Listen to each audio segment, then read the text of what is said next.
Well, welcome to our webinar tonight, brought to you by Calgarys Child Magazine and Professional Parenting Canada. It's been a while, it seems, that I've been here, so glad to have you back. And tonight, our topic, we're going to talk about siblings. And if you only have one child, don't worry, we can talk about children in play groups. Anywhere there's children trying to get along with other children, there's lots to take in and understand. So my name is Judy Arnall, and I've written 2 books on parenting. One is on positive discipline and solving problems without punishment, and the other one is how to get ourselves and our children calm before we move into solving problems. And that one's called Parenting with Patience. They've also been translated into several languages, which I'm really pleased about. And I do 2 regular webinars. One is a terrific toddler class, and I also teach the PET, Parent Effectiveness Training, at the University of Calgary. I'm a bit of an idealist in that I go to conferences, I read research, I'm a certified Canadian family life educator, and I sometimes understand a lot of recommendations, but I don't always apply them at my house, but I try to. So I am a bit of a realist, and I am under the impression that parents, when they have information, you are the best people to decide what to do with it. Will it work for you? Will it work for your family? And take it in, think about it, but if it doesn't work for you, feel free to throw it out the window too. So tonight we want to talk about siblings. Why do we have more than one child? Well, some of us really love kids, and well, all of us do, we're parents, but we hope that our children will have friendship, family, long after we're gone. And until that happens, we hope that they love each other and care for each other as much as we do to them. Now, when our children don't get along, when they fight, that is when we call into play, is this ever going to happen? Are they ever going to get along? And the reality is, whenever there's more than one person, there's going to be conflict. And children are no strangers to conflict. They're going to fight with each other, and it's perfectly normal, absolutely normal. Every family has conflicts between parents and children and between siblings. Now, the real key is, how do we handle it so that it teaches kids life skills and it's respectful? That's what we're aiming for. So tonight we're going to look at why siblings fight, what are the reasons, when should parents jump in, and some tips on just how to create a bit more peace at home. I'm going to run through the webinar and then save questions till the end because I am recording this. Some people can't make it, and I'm going to see if I can just put it up on YouTube or somewhere. A few housekeeping things is that, well, there's no problem, you're all muted. Usually, sometimes they're not, but yes, if you could write down your questions and feel free to save them till the end, that would be awesome. This is copyrighted 2012 with Professional Parenting Canada, and the information comes from Alberta Health Services, Canadian Pediatric Society, Health Canada, my book, Discipline Without Distress, Parent Effectiveness Training, a really good book called Siblings Without Rivalry by Adele Faber and Elaine Maslish, and Loving Each One Best by Nancy Samelin. So what is sibling rivalry? According to Dr. Spock, who was the author of childcare books in the 60s, it's the normal jostling of siblings for parents' love and attention. And I like this quote, "Every child should be an only child in his parents' eyes, a unique person, one of a kind." And Jean Ilsley Clark says children will take 100% of your attention if you can give it. It's a basic need. And in many ways, all of that is right. Dr. Spock came from a family of 8 siblings, and it is a normal jostling of parents' love and attention. Every child feels that they should be the special one. But they also learn to share.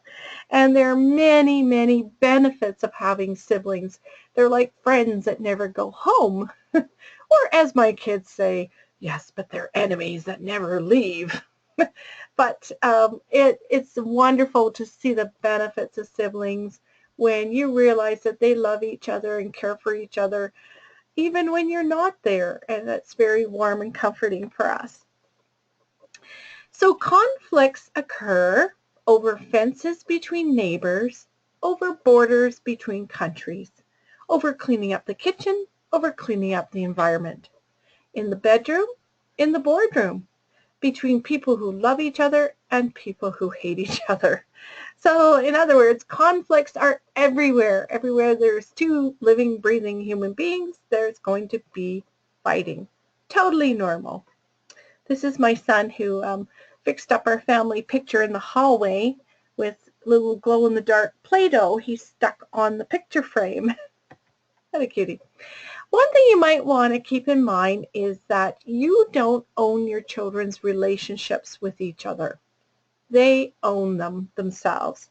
This is my daughter and her brother catching a sea train together. she was quite generous, in fact, that she did even sit by him with a mask on. But they own their relationship. Every child's unique. They're in a different age, stage of development, gender, birth order. They have different temperaments and different personalities. And we have to be realistic that some temperaments, personalities, and age groups fit better than others. The age difference doesn't make that much difference. I have children who are 1 year apart, 2 years apart, 3 years apart, and 4 years apart. What matters more is not gender either, or birth order. Temperament plays heavily into how well they fit together. And same with personality. Introverts versus extroverts, easygoing children versus spirited children. Let's talk a little bit about temperament. All children are born with a temperament. 40% are born easygoing, 30% slow to warm, and 15 to 20% are born high-needs spirited. And if you've been to my other webinars, you know that temperament involves 8 characteristics. Spirited children are very persistent. They're extremely sensitive. They're not adaptable. They are incredibly intense. They are the drama kings and queens. They're not regular. They're very active. They have negative first reactions to everything, and they're extremely moody. And those qualities can make it challenging to get along with siblings who also have the same qualities. So if you have 2 children in your family, for example, I have 5 children. They range in age from 14 to 25. It's not the age difference anymore that makes a difference. It's their temperament. So all the odd-numbered children, number 1s, 3, and 5, are all quite spirited children. And they have the most conflicts with each other. When spirited children are around easygoing children, there's not much conflict because easygoing children go along with what the spirited children direct. And spirited children are very determined, very direct. They lead, natural leaders. They have so many great, wonderful qualities, but they are the boss. So if they have easygoing siblings or easygoing friends, it will be a very good fit. If they don't, if they have more spirited siblings, more spirited friends, it's going to be a lot of conflict, and it's going to require a lot of intervention on behalf of the parent or caregiver. So everything's connected in parenting. We often ask parents, what are qualities you want to see in your child's relationships with each other as adults? And what are some sibling behaviors that cause issues now? So fast forward ahead. Imagine your child when they are, say, 20 and 22. What do you want to see there? If you said things like mutual respect, caring, going out and having fun together, sharing thoughts and feelings, that is what most parents want. And those are certainly attainable.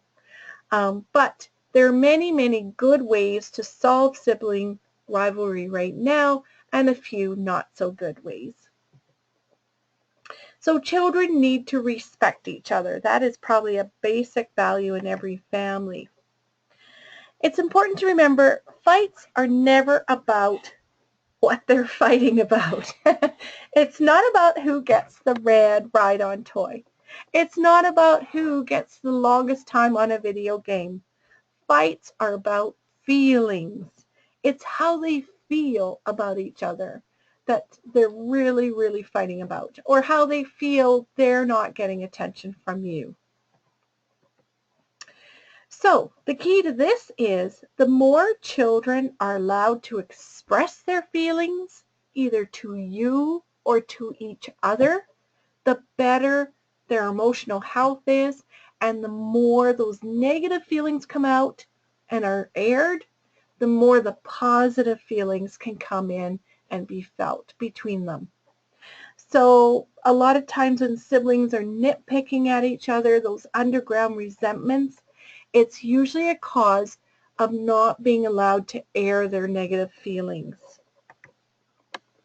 So oftentimes as parents, we have short-run goals. We want to stop that fighting now. It's not fun to live in, and we don't like it. But that can't be your only goal. You have to look at your long-run goals. What do you want to create in your family? Do you want connection? Do you want every child to feel they belong? Do you want to teach social skills, character, and life skills? And those all include assertiveness, I messages, I'm unhappy that you are taking so long on the video game. It's communication, it's speaking up and airing feelings, and it's resolving conflicts so everybody wins. So there's a myth out there that in order to make kids do better, we have to make them feel bad, when the truth is kids who feel better do better. And we want to take a positive approach. We don't want to punish kids for fighting. We don't want to make them feel bad for fighting. We want to teach them how to resolve their conflicts. Punishments tend not to stop the behavior. What it does is it puts a lid on the boiling emotional upheaval that's going on below that lid. And at some point, if you don't address the need or the feelings of the child, that lid is going to pop. It's going to blow. Now, there's lots of benefits of giving up punishments. I've talked about this in my other workshops, is that kids have better social skills. So, for example, if you have two children and they're fighting over a toy, and your immediate thought is, let's take away that toy and punish them both. What that does is it doesn't teach them how to resolve their conflict on who gets the toy first. It teaches them to be mad at each other and probably resentful to you. And that's negative. You want to teach them positive ways to work it out with each other. Okay.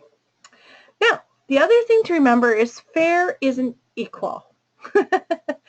You do not have to be equal with each child. And if you try to, the kids will look for any hint that you're not being equal, and they'll call you on it. So it's more important for you to be fair and give to your kids according to what they need. So, for example, if one child needs a winter coat this fall and you go out and buy it, it doesn't mean your other child has to have one too. You're meeting their needs. So when one child comes to you and say, well, where's my winter coat? I want a new winter coat. You can say, When you need a winter coat, then we'll meet your needs too. But right now, your brother needs a coat. So fair is not equal. Now, let's look at 4 reasons children fight. Because they feel. First one is attention. Yes, what are they feeling? They're feeling ignored. Children crave attention from adults and parents. So the best way to resolve that is notice good behavior. Call attention to it. Praise them, encourage them, say, I'm so happy you're sitting there quietly and coloring a page. The second reason children fight is boredom. And what good fun is to pick on your sibling if you're bored. That will really spice up your day. So they're feeling bored. Best thing to do there is get a new activity. Give them some work, give them some fun, something to do. Take one by the hand and go do something. The third reason children fight is real issues. They each have a point. One may be taking too long, the other wants a turn, someone wanted something first. They're fighting over real issues that are real to them, and whoever loses is feeling victimized and is going to get even. So the best way to resolve that is through win-win problem solving. So finding out what each person wants, getting them to give some suggestions for win-win. How does everyone win? What can we do? Should we compromise? And then solving it, helping them solve it. The last reason they fight is because number 3 is not resolved in a win-win situation. And that's when they start accumulating resentments. Best way to deal with that is avoid labels and comparisons. Don't label one child the math whiz and another child the art whiz. Everybody can be anything. So when they're bored, the best thing to do is redirect them to a new activity. This is my son who was really bored. I think he was like 6 years old there, and he put a sign on his head and he came up to me and said, Mom, I'm bored. Which is really cute. So if they're bored, redirect them and don't punish. Find them something new to do. If they need attention, ignore the fighting, of course, unless someone's hurt, and give attention when they're not squabbling. Notice good behavior. Give lots of attention then. And the best form of attention is one-on-one time. Have a date with each child, maybe one day a week or one day a month. Set aside that day. It could be their birthday. For example, my son was born on September 4th, so the 4th of every month was his day. He could go out with mom or with mom and dad. We'd get a sitter for the other kids, and it made him feel super, super special again. And all children need that. They need one-on-one time with you. You can't always realistically do everything as a family. Sometimes it doesn't even have to be a big thing. If you're going out grocery shopping, pluck one kid out of the rest and have some one-on-one conversation. Go buy them a treat along the way, and things will go much better in the next week with the siblings. Number 3 are issues. So how you handle this? You acknowledge each person's feelings. Let's say they're fighting over a video game. So you say to each child, Johnny, you're upset because you want a turn. And Jared, you're upset because you're trying to make a level and you don't want to give it up yet. So how are we going to work this out? And by doing that, you convey their feelings to each other and they start to understand how each sibling feels. So then you teach them how to compromise, how to solve the problem, and come up with some rules that everybody has input into, especially them. Sometimes you have to write the solution down on a piece of paper and post it on the wall so that everyone knows what you agreed to.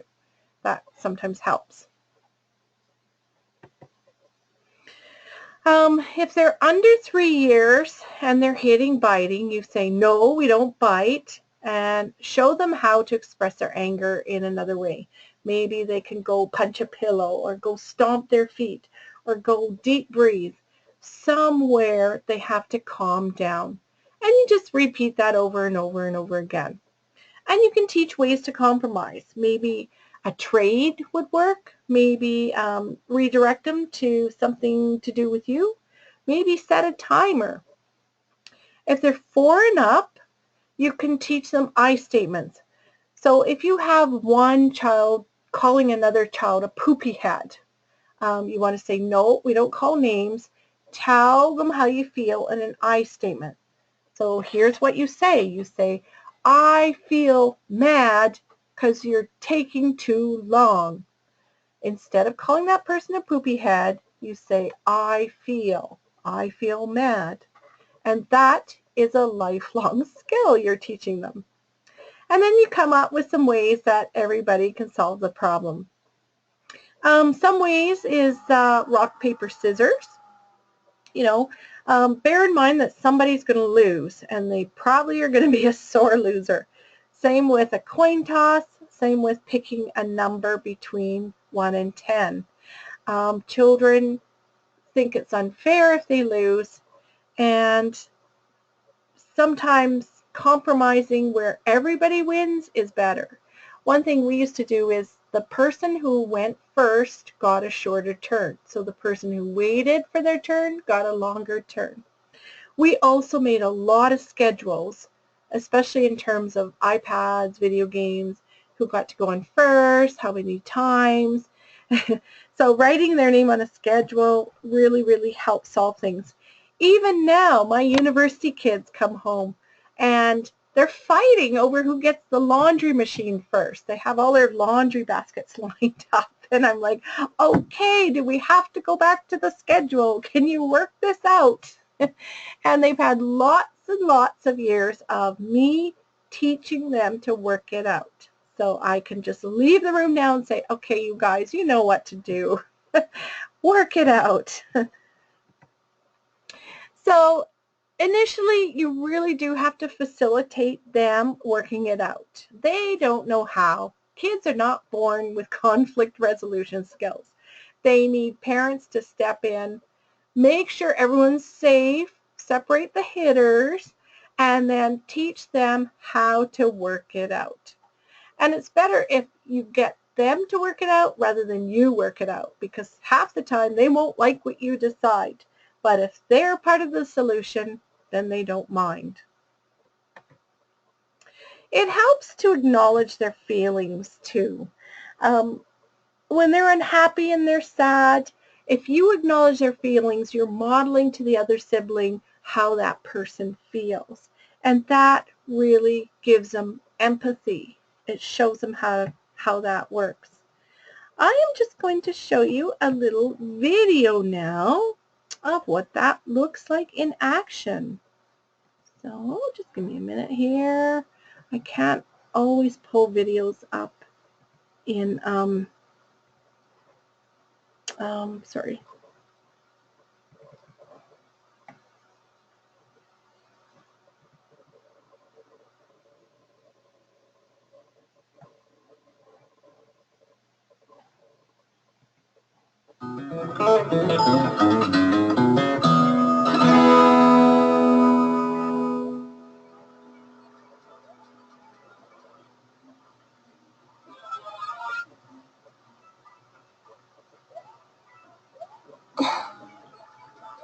Come on, you've been on at the game all morning. I would really like a turn. But wait, I'm almost at this level and I'm stuck. Come on, just let me try one more time. There's always one more level. Come on, seriously. Please, just 2 more minutes. It's always 2 more minutes. No, come on, I just got on. Girls, you know. Girls, okay, what's happening? She wants the game. You never listen. Okay, so you're trying to make another level and you're angry because she wants a turn. Yes, then she demands it. And Gwen, you're a little frustrated because you've been waiting all morning and you want a turn now. She always ignores me. It's no fair. Okay, so you're both feeling frustrated and angry. Can we just come up with some solutions to solve this problem? Because you both want to play the game. We should just turn it off and nobody plays. Well, we could turn it off. That would be one solution. Can you think of any others? Well, I could go do something else. And then as soon as you finish the level, you call me and we switch immediately, okay? Okay, promise I'll give it to you as soon as I get there. Great. Well, that's great. I have to go bake cookies. You want to come bake cookies? Sure. Okay, we'll do that.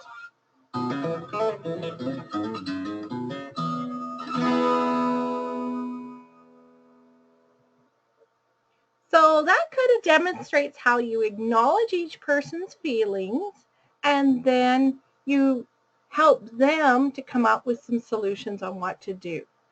If they don't come up with some solutions, you can come up with solutions, and the sibling that vetoes it has to come up with something else. It works most of the time. Sometimes you just stagnate. What I like to do is put the toy on hold. I don't take it away, but I do put the video game on hold, put the computer game, I hold the toy until they have worked out something that works. And that really works because it does speed things up. Teaching them I statements is really important because later in life, if they're unhappy about someone or something, that's a really good assertiveness skill. I am unhappy when this happens. So start young. Teach them to use their I statements with each other, use them with you. Whenever they're unhappy, they could start, I feel annoyed. I feel unhappy. I'm upset. The last one is underground resentments.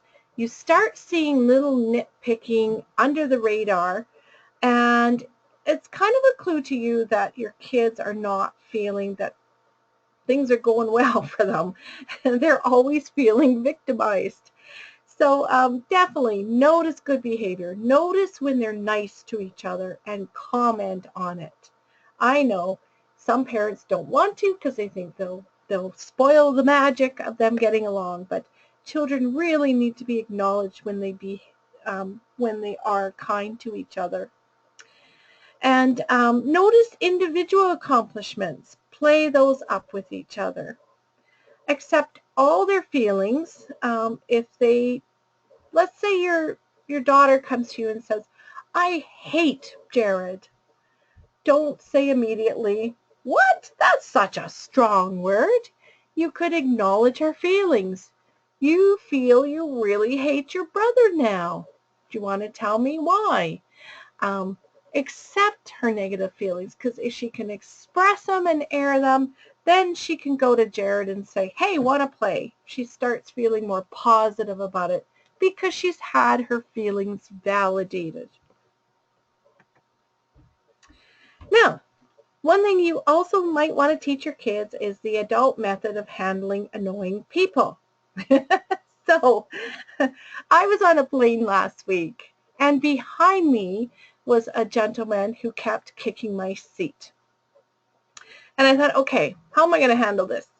And there's 3 ways to handling it. I could leave, I could stay and negotiate, or I could surrender and just not let it bother me.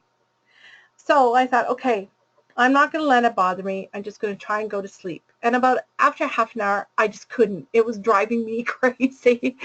And I contemplated leaving. So I thought, okay, should I ask the flight attendant if I can move to another seat? It was a terribly full plane and there was no other seats. And then I decided, okay, I'm going to negotiate with this gentleman.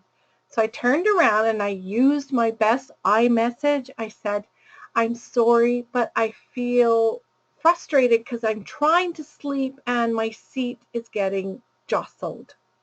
And he was very nice. He reacted, oh, sorry, I'll, not kick your seat anymore kind of thing, which is great. And that's what you want to teach children. If their sibling is annoying them, teach them they're the ones who either has to leave, put up with it, or negotiate for change. And it's a good skill because that's a life skill. When people are annoying and bug us, we can't change them. I couldn't pick up that gentleman and put him somewhere else in the plane. I had to do one of three things. And that's a life skill we need to teach children. Don't forget, teaching kids how to deal with each other is a life skill. If your children are fighting and you decide to put them in timeout, it doesn't teach them conflict resolution, problem solving, or communication. It models power and not peace. So not the best thing. Now, I'm not saying you can't teach them how to calm down, but don't isolate them and send them away. Show them how to calm down. One of those ways is time in. And time in, when my children used to fight, I used to separate them, grab each one by the hand, and we'd go sit down somewhere and calm down. I may pick up a book and read. I may put on a movie. And after about 20 minutes of them growling at each other behind me, they would start to listen to the story or watch the movie and calm down.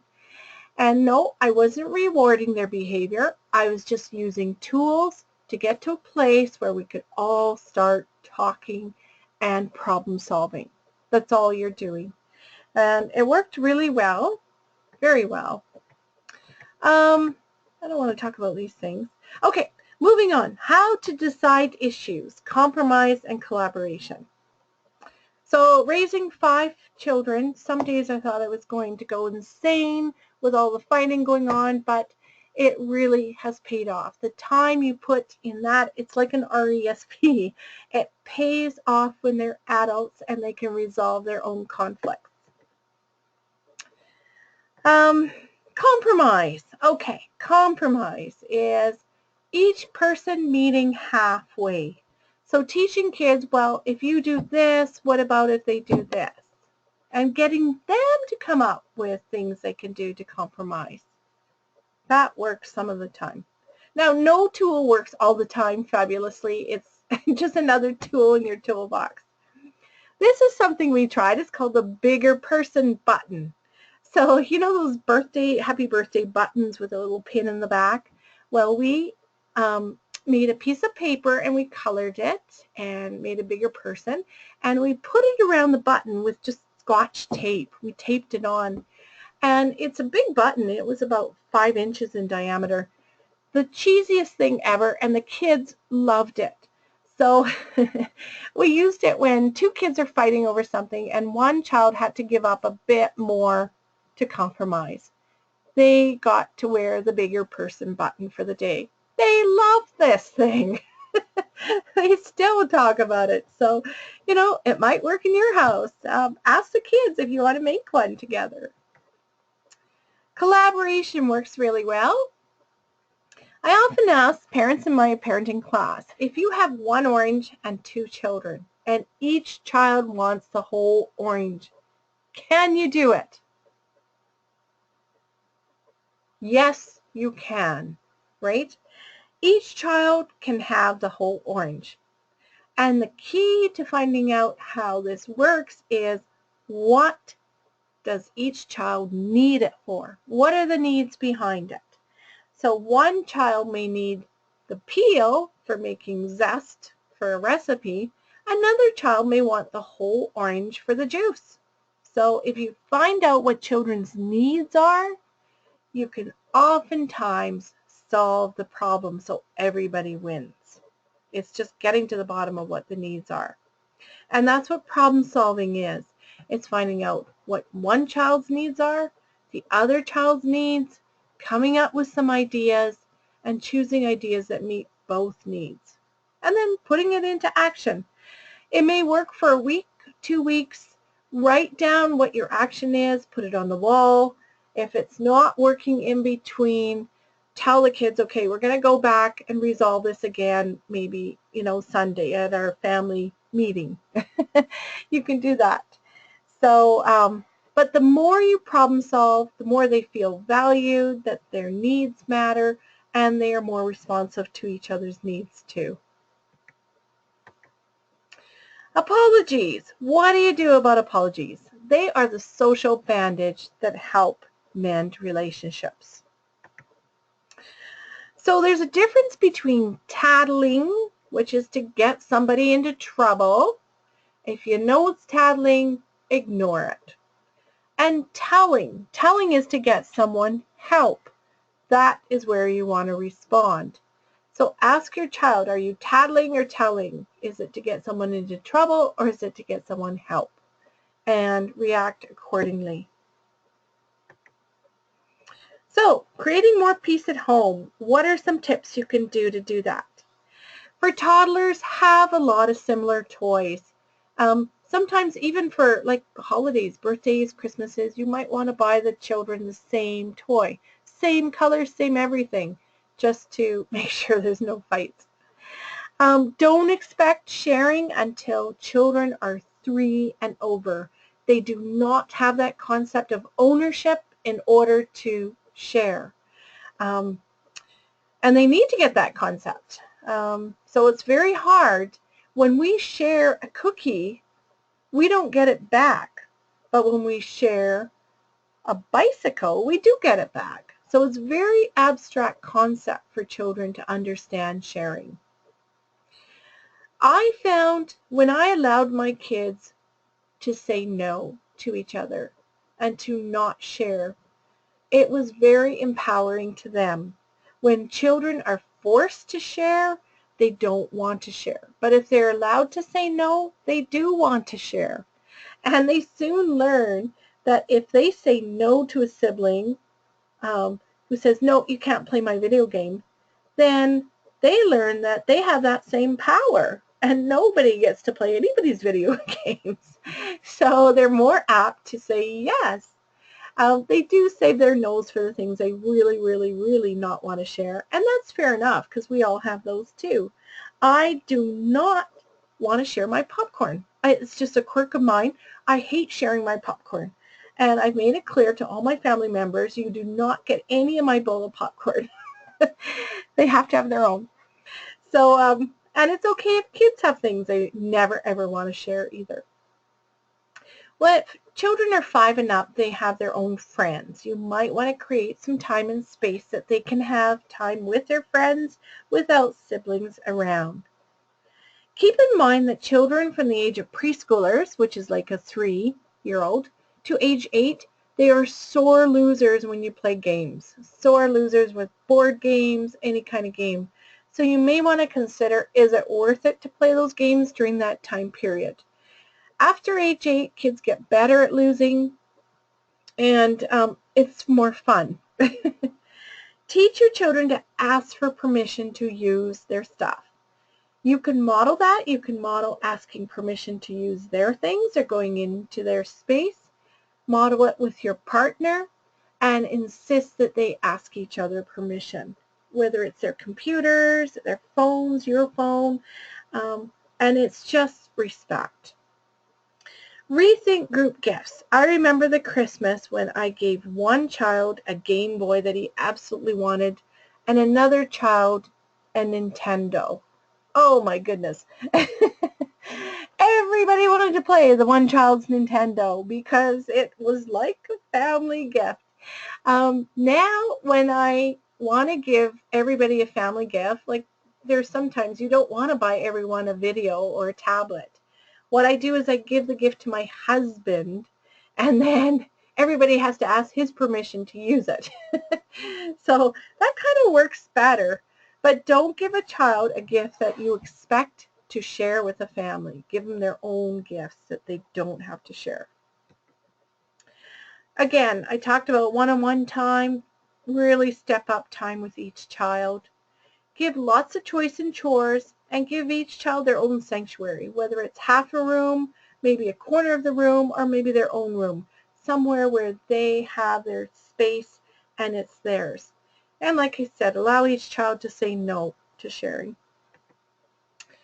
Okay, I think that's about all I had, other than sometimes the best conflict tool is a hug. Start everyone with a hug. It starts from a place of compassion. And then once everyone's calm, then you can start talking and teaching and problem solving. Every family needs hugs. So if you follow those simple tidbits for ensuring harmony and teaching kids to work out problems with themselves, they will love each other. They will enjoy each other's company.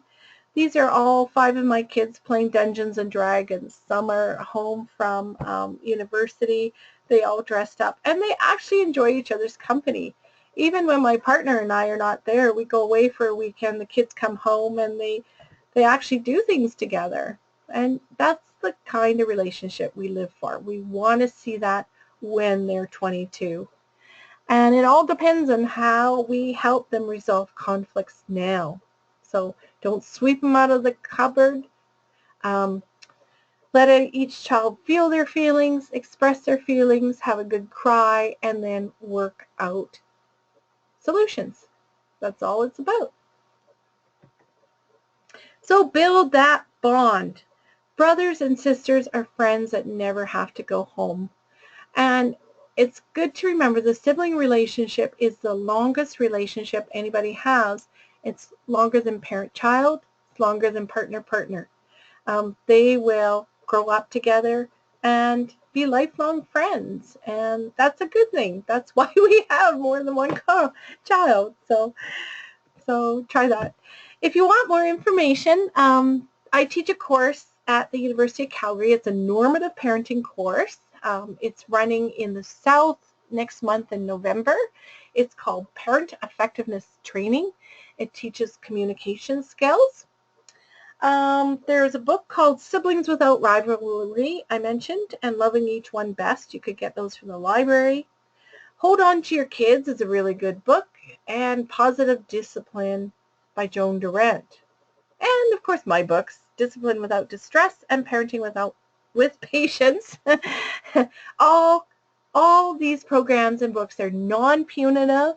They're all focusing on positive conflict resolution, which is what kids need. Okay, well, thank you for coming. Before we go to questions, I just want to, if you come up with something in the next week or so, feel free to email me. I'm at journalistshaw.ca, and we will see you next month for the topic. I'm not sure what it is. Can't remember right now, but we'll see you next month. So I'm going to stop the recording and